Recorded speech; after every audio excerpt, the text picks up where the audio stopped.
एक शांत जंगल में मोरू नाम की एक छोटी चिड़िया रहती थी। उसका सपना था ऊंचे पहाड़ों के पार उड़कर नई दुनिया देखना। लेकिन उसकी समस्या यह थी कि उसके पंख कमजोर थे और वह ज्यादा दूर तक नहीं उड़ पाती थी। मोरू हमेशा निराश रहती और सोचती, मैं कभी उड़ नहीं पाऊंगी, मेरे सपने बस सपने ही रह जाएंगे। एक दिन गुड्डू गिलहरी ने उसे उदास देखा और पूछा, मोरू क्या हुआ, तू इतनी चुप क्यों है? मोरू ने अपने दिल की बात बताई।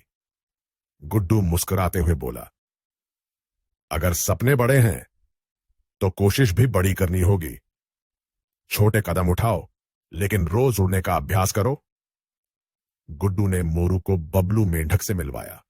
बबलू बोला, मुझे भी कभी ऊंची छलांग लगानी नहीं आती थी, लेकिन रोज छोटी छोटी छलांगें लगाकर मैंने अपने पैरों को मजबूत बनाया। मोरू ने दोनों की बात मानी और हर दिन थोड़ी थोड़ी दूरी तक उड़ने का अभ्यास शुरू किया। शुरुआत में वह थक जाती थी, लेकिन बूढ़े बरगद ने उसे प्रेरित किया। उसने कहा, मोरू, बड़े सपनों की नींव छोटी छोटी कोशिशों पर टिकी होती है। महीनों तक अभ्यास करने के बाद मोरू ने अपने पंखों में ताकत महसूस की।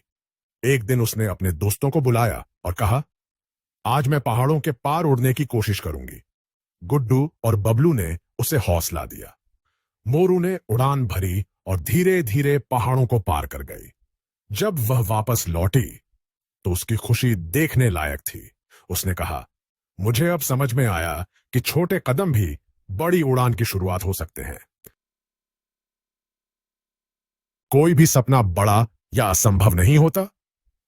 छोटी छोटी कोशिशें और लगातार मेहनत हमें अपने लक्ष्यों तक पहुंचा सकती हैं। एक घना जंगल था जहां सभी जानवर आपस में मिलजुल कर रहते थे।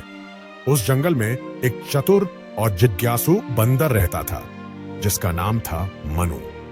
मनु हमेशा नए नए सपने देखता और उन्हें पूरा करने की कोशिश करता, परंतु जंगल के बाकी जानवर उसे अक्सर मजाक में उड़ा देते थे। एक दिन मनु ने सभी जानवरों को इकट्ठा किया और कहा, मुझे उड़ने की इच्छा है, मैं आकाश में उड़ना चाहता हूं, पक्षियों की तरह। सभी जानवर हंसने लगे। हाथी ने कहा, बंदर, तुम तो पेड़ों पर चढ़ने के लिए बने हो, उड़ने के लिए नहीं।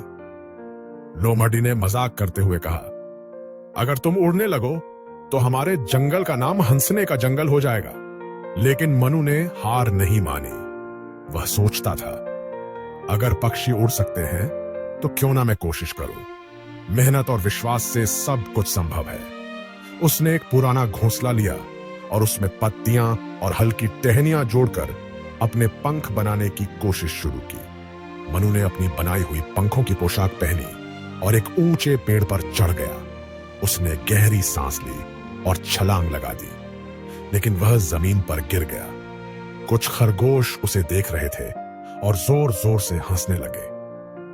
देखा, मैंने कहा था, बंदर उड़ नहीं सकते, एक खरगोश बोला। मनु हताश तो हुआ, लेकिन उसका दोस्त, एक बुद्धिमान तोता जिसका नाम चीकू था, उसके पास आया।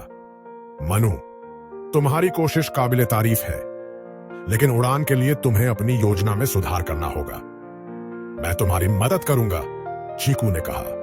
तोते ने मनु को सिखाया कि हवा के प्रवाह को कैसे समझें और अपने पंखों को हल्का और मजबूत कैसे बनाएं। मनु ने नए पंख बनाए और एक बार फिर ऊंचे पेड़ से छलांग लगाई। इस बार उसने हवा में थोड़ी देर के लिए उड़ान भरी।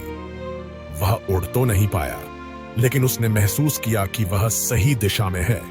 धीरे धीरे मनु की मेहनत रंग लाने लगी। एक दिन उसने पंखों की ऐसी जोड़ी बना ली जो उसे आकाश में थोड़ी ऊंचाई तक ले जा सकती थी। वह हवा में झूलता हुआ उड़ने लगा। जंगल के सभी जानवर उसे देख रहे थे।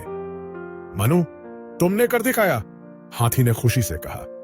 लोमड़ी ने शर्मिंदा होकर कहा, मुझे माफ करना मनु, तुमने साबित कर दिया कि मेहनत और विश्वास से असंभव को संभव बनाया जा सकता है। मनु ने सभी जानवरों से कहा, हमारे सपने कितने भी बड़े क्यों ना हो, हमें उनका पीछा करना चाहिए।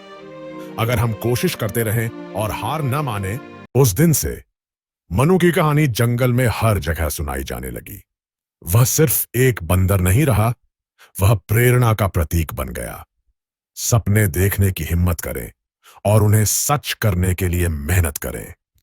विश्वास और कोशिश से सब कुछ मुमकिन है।